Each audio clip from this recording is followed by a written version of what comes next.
Hello everybody! Today I am going to show you how to paint metal in comparison to these two or the shoulder piece.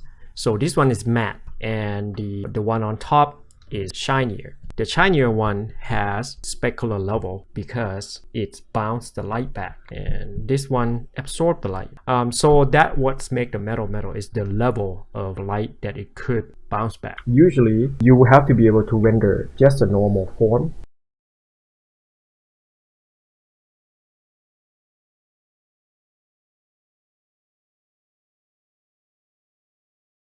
Right, so that's the shape of the object.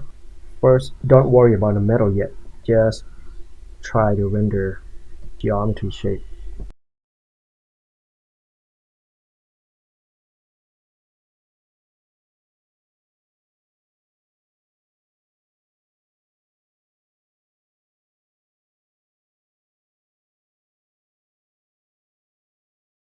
So these objects are pretty matte still.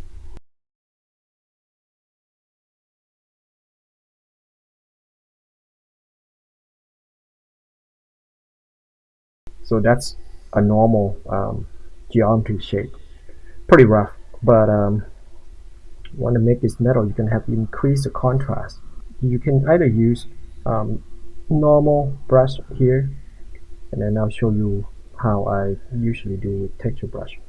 Texture brush will just make it a lot faster. Or you can use soft brush. That will be kind of fast too, but I'm going to add a little bit of rim light because metal has a very high specular level, like I mentioned, and it's the contrast in the small area that what make it look more metallic.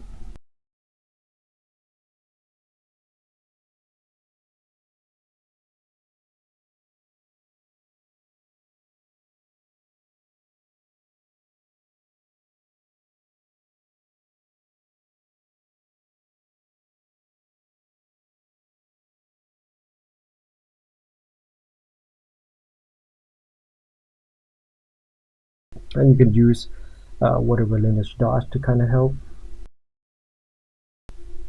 And it depends on if you want a lighter metal or darker metal. It's entirely, you have to set it up first. Like this one is a little bit of a dark gray.